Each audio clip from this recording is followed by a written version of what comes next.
Olá, boa tarde. O TVU Jornal começa agora. A chuva chegou de vez na região. Dia nublado em Votuporanga e pode chover a qualquer hora. Neste momento, 22 graus. Vamos aos destaques desta edição.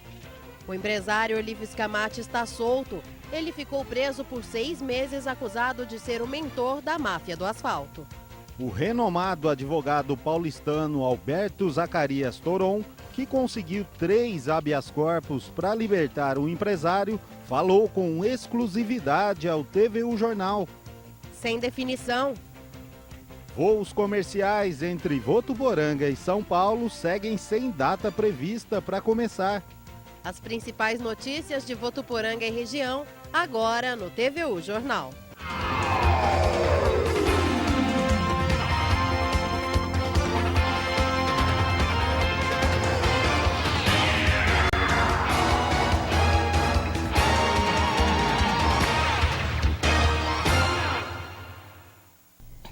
Boa tarde. Boa tarde. O empresário Olívio Scamatti, preso há 6 meses, acusado pelo Ministério Público de participar da máfia do asfalto, saiu da prisão ontem à noite. O advogado dele conseguiu habeas corpus e ele deixou o Centro de Detenção Provisória de Rio Preto. Scamatti foi preso no dia 9 de abril durante a Operação Fratelli. O empresário, dono das empresas supostamente envolvidas no esquema de fraude de licitações, é apontado pelo Ministério Público como chefe do grupo que fraudava licitações. As bancas de jornal amanheceram assim em Votuporanga, com o habeas corpus de Olívio Scamatti estampado nas capas dos 3 veículos impressos da cidade. O empresário foi preso no dia 18 de abril, acusado pelo Ministério Público de ser o mandante da máfia do asfalto. Ele permaneceu durante 6 meses no Centro de Detenção Provisória de São José do Rio Preto. E durante esta semana, novidades nas investigações fizeram com que a Justiça determinasse o bloqueio de mais de 5 milhões de reais em bens pertencentes a ele. Com este bloqueio, a população teme que as obras das centenas de casas construídas pela empresa Scamatti Seller sejam paralisadas. Olha, se parar, eu vou ficar muito triste. Apesar que eu já estou, né? Quando eu fiquei sabendo disso, nossa, eu fiquei por terra. E vamos ver se agora, como eu já disse, ele toma juízo, né? Porque eu estou esperando a minha casinha. Esta semana, a Justiça já tinha determinado o bloqueio de mais de 5 milhões de reais em bens que pertencem ao empresário de Votuporanga. O pedido do bloqueio dos bens de Scamatti foi feito pelos promotores do GAECO. Segundo investigações, mesmo com a intervenção judicial na construtora de Scamatti, bens estavam sendo transferidos para outra empresa numa tentativa de driblar a justiça, de acordo com o Ministério Público. A transferência de bens foi descoberta por um administrador judicial durante os trabalhos na empresa. E ainda nesta edição, uma entrevista exclusiva com o advogado do Grupo Scamatti, Alberto Zacarias Toron. E o assunto agora é a novela dos voos comerciais Votuporanga, São Paulo. Os voos que eram para ter começado em junho, depois em outubro e agora seguem sem data definida. O início das operações no Aeroporto Estadual de Votuporanga ainda segue sem dia definido. De acordo com o representante da Bravas Linhas Aéreas, o anúncio da data será feita pelo prefeito em um evento a ser agendado. Ele está em um procedimento final de autorizações, né? Nós já temos autorizado o retorno Chapecó, Congonhas, Votuporanga no período noturno. Porém, falta ainda as liberações da partida, que é na parte da manhã, Votuporanga, Guarulhos, Chapecó, Santa Maria, Porto Alegre, no Rio Grande do Sul. Esse daí está em tramitação final. Há uma solicitação de pedido, onde dependia de alguns ajustes no aeroporto de Lages e foi feita uma alteração para Chapecó para adiantar esse processo. Essa solicitação está prevista para o dia 18 de novembro, porém não está confirmada ainda, faltam alguns detalhes técnicos. A aeronave utilizada para os voos será do modelo Embraer 120, que possui 30 lugares. Para Ormélio, esse avião atenderá com tranquilidade Votuporanga e região. Um avião que satisfaz a demanda regional, isso é importante salientar, que nós estamos fazendo a reestruturação para fazer um atendimento da região, é um avião que ele facilita muito esse trabalho, né? Tudo o que está sendo planejado aí não é apenas a vinda de uma linha aérea para Votuporanga, mas sim de uma companhia aérea, onde tem projetos futuros que, a partir de Votuporanga, atendendo o estado de Minas Gerais, o estado de Mato Grosso do Sul. E mais um equipamento chegou na tarde desta terça-feira. É o QTU, um aparelho que retira através de sucção o conteúdo do reservatório que é ligado aos banheiros da aeronave. A função dele é limpar os dejetos no banheiro e abastecer com água limpa o banheiro da aeronave. No decorrer dos próximos dias estaremos recebendo também a escada, o GPU, que é um gerador de energia para a partida da aeronave na parte da manhã, né? E a escada de acesso ao porão do aeroporto, também os carrinhos de transporte de bagagem da aeronave. E para as melhorias do aeroporto que já estão prontas, foram investidos mais de 5 milhões de reais. 2 acidentes foram registrados pela Polícia Militar no mesmo lugar. Enquanto a primeira ocorrência era atendida, um segundo acidente aconteceu. Tudo aconteceu na rua Minas Gerais, entre a Paraná e a Rio de Janeiro. O primeiro acidente envolveu um caminhão e uma moto. O veículo estava parado na rua Minas Gerais, retirando alguns troncos de árvores que tinham sido podadas. Por causa do caminhão, 3 carros tiveram que parar, sendo que o último freou bruscamente e uma moto que seguia atrás bateu no carro. A motociclista ficou levemente ferida, mas precisou ser encaminhada para a Santa Casa de Votuporanga. Enquanto a Polícia Militar atendia a ocorrência, outro carro que seguia pela Minas Gerais acabou batendo na traseira de um dos veículos que estava parado.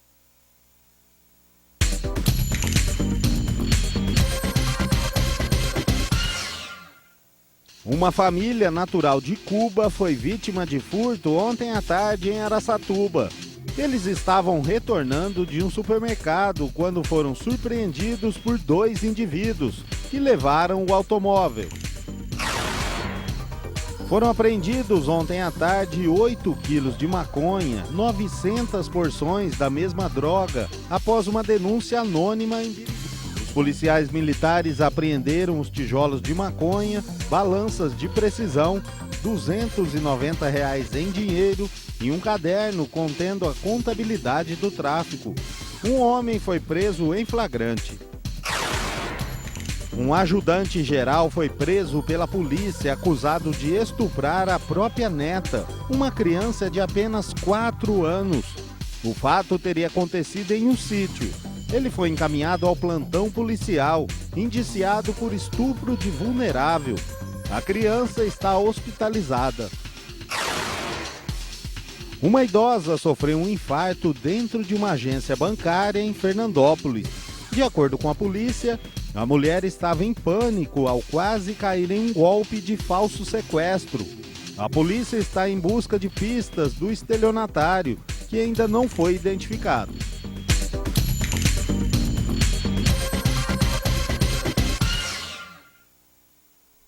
A Unifev promoverá nos próximos dias 12 e 13 uma capacitação para os alunos da instituição que desejam participar de uma pesquisa sobre leishmaniose visceral. O estudo será desenvolvido em Votuporanga por meio de uma parceria entre o Instituto Adolfo Lutz, a Prefeitura e o Centro Universitário. Os interessados têm até a próxima segunda-feira para fazer a inscrição na Central de Relacionamento da Unifev ou pelo site da instituição. E agora vamos voltar a falar sobre a libertação do empresário Olívio Scamatti. Com exclusividade, nós conversamos por telefone com o advogado Alberto Zacarias Toron. Ele conseguiu fazer a justiça acatar 3 habeas corpus para libertar o empresário. A reportagem é de Josiano Garofolo e a produção da estudante de jornalismo Júlia Ismanioto. Olívio Scamatti deixou o Centro de Detenção Provisória de São José do Rio Preto nesta terça-feira por volta das 7 horas da noite. Ele conseguiu habeas corpus no Tribunal Regional Federal, que comunicou à Vara de Jales, que autorizou a soltura de Olívio. Em entrevista, o advogado Alberto Toron, que está em São Paulo, disse que foram 3 pedidos acatados pela Justiça. Na verdade, foram concedidas ontem 3 ordens de habeas corpus. A primeira delas para determinar que a Justiça Federal em Jales promova a transcrição integral de todas as conversas telefônicas que a denúncia, que é a acusação formulada pelo Ministério Público, referiu na peça acusatória. Então, essa foi a primeira providência que o Tribunal Regional Federal determinou em consonância com a jurisprudência do Superior Tribunal de Justiça e do Supremo Tribunal Federal.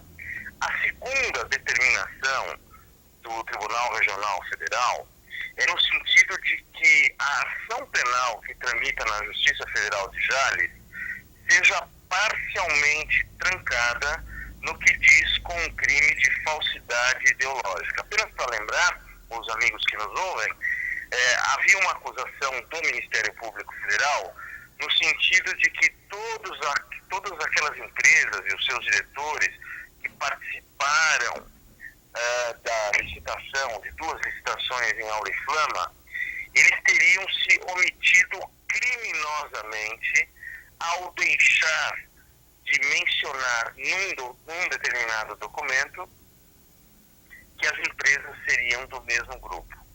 Havia 2 problemas nessa denúncia. Primeiro, não se dizia qual era o documento. E depois, como observou muito bem o desembargador José Lunardelli, da primeira turma do Tribunal Regional Federal de São Paulo, não há nenhuma exigência legal que obrigue as empresas a declarar que pertencem ao mesmo grupo. Ao contrário, empresas do mesmo grupo podem participar de uma mesma licitação. Então, o tribunal trancou e extinguiu parte da ação penal no que diz com o crime de falsidade ideológica. Nesse momento, o relator pede a palavra e propõe que, com um trancamento parcial da ação penal, se conceda habeas corpus para o senhor Olívio para ver finda a prisão preventiva ao qual ele estava submetido. Eu acho que a prisão preventiva dele foi uma grande injustiça, principalmente porque todas as outras pessoas estavam em liberdade. A justiça demorou para reconhecer que não havia justa causa para a prisão do senhor Olívio. Felizmente, esse reconhecimento veio, nós ficamos, enfim, felizes com o resultado e esperamos que agora, no curso da ação penal, nós possamos mostrar a total inocência de todos os acusados. Ainda nesta edição, outras informações sobre a libertação de Olívio Scamatti. O advogado Alberto Zacarias Toron diz que vai se reunir com o empresário para traçar as estratégias da defesa de agora em diante. Já jogou na Mega Sena hoje, Viviane? Ainda não, mas vou jogar porque a Mega Sena está acumulada novamente e vai sortear hoje o maior prêmio do ano, Luciano. Cerca de 75 milhões de reais. Quem traz mais informações é Josiano Garofolo. O sorteio acontece às 8h25 da noite e será transmitido por um canal de televisão. Para se ter uma ideia, se um apostador acertar as 6 dezenas e decidir aplicar o dinheiro na poupança, isso renderia a ele cerca de 380 mil reais por mês, aproximadamente 12 mil reais e meio por dia. Ele também pode investir em 75 imóveis de R$1 milhão cada. O sorteio acontece às 7 da noite.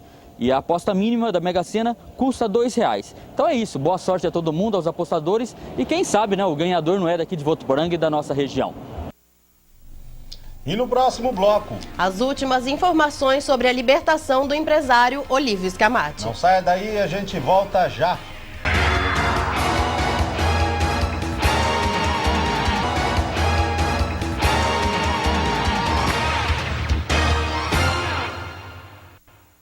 Vamos ver agora como fica o tempo para esta quarta-feira. Instabilidades de uma frente fria espalham muitas nuvens pelo sudeste. Chove ao longo do dia em praticamente toda a região, com risco de chuva forte e volumosa. Em Votuporanga, o dia será nublado. Chove à tarde e à noite. Mínima de 18 e máxima de 30. Neste momento, 22 graus. E voltamos a falar sobre a libertação do empresário Olívio Scamatti. O advogado Alberto Zacarias Toron diz que vai se reunir com Olívio para traçar as estratégias de defesa de agora em diante. Apesar de defender o empresário, Alberto Zacarias Toron ainda não o encontrou pessoalmente. Olívio Scamatti foi preso no dia 9 de abril durante a Operação Fratelli. O empresário é apontado pelo Ministério Público como chefe de um grupo que fraudava licitações. O dinheiro era destinado à região por meio de emendas parlamentares ao orçamento da União. Segundo as investigações, as licitações eram direcionadas, as obras superfaturadas e o lucro era dividido entre os integrantes do esquema. Em nenhuma dessas ações se acusa qualquer das empresas vencedoras de ter superfaturado as obras. Em nenhuma dessas ações se acusa as empresas de não ter feito as obras. Quando se fala que houve fraude ao caráter competitivo nas licitações, no nosso modo de entender, esse é um grande equívoco do Ministério Público Federal e nós vamos mostrar que não houve nenhuma fraude em lugar nenhum. Apenas isso demanda algum tempo e nós esperamos que durante o transcurso da ação penal seja possível mostrar a total lisura nos procedimentos adotados pelas diferentes empresas. Alberto Toron também falou sobre as recentes denúncias que renderam um bloqueio de 5 milhões de reais em bens de Olívio Scamatti. Segundo promotores do GAECO, bens estavam sendo transferidos para uma outra empresa, na tentativa de enganar a justiça. Esse fato só me chegou ao conhecimento na data de ontem. E ontem foi um dia muito movimentado. Passei praticamente a tarde inteira no Tribunal Regional Federal. Não tive contato ainda com o Olívio depois que ele saiu da cadeia. O que é importante lembrar é que não são todos os bens do senhor Olívio que estão em indisponibilidade. Ora, os bens que não estão indisponíveis podem ser objeto de transação, sobretudo quando se trata de dívida anterior e para saldar essas dívidas. De qualquer modo, eu quero me acercar melhor, me inteirar melhor desses fatos para que nós possamos nos manifestar e esclarecer tanto o juiz quanto a opinião pública. Com a liberdade de Olívio Scamatti concedida pela Justiça, a defesa se prepara agora para um trabalho de esclarecimento à opinião pública. O advogado deve se encontrar com o empresário para tratar as próximas estratégias a partir de agora. Olha, com o Olívio fora da prisão, o meu primeiro passo vai ser me reunir com ele e com toda a família para a gente estabelecer agora não só uma estratégia mais clara de atuação, sobretudo porque a ação penal não é a mesma. Agora a gente tem só a fraude ao caráter competitivo da licitação e a questão do bando e quadrilha, que no meu modo de ver não existe. De qualquer modo, além disso, nós vamos estabelecer uma linha de conduta para que a opinião pública fique permanentemente. Nós entramos em contato com o promotor do GAECO, Evandro Ornelas Leal, mas o GAECO não vai se manifestar sobre a libertação do empresário. Tentamos contato também com a Justiça Federal de Jales, que concedeu o habeas corpus, mas o juiz Márcio Mesquita, da primeira vara, não foi encontrado para falar sobre este assunto. E a gente fica por aqui. Uma ótima tarde para você e até amanhã. Boa tarde, até amanhã.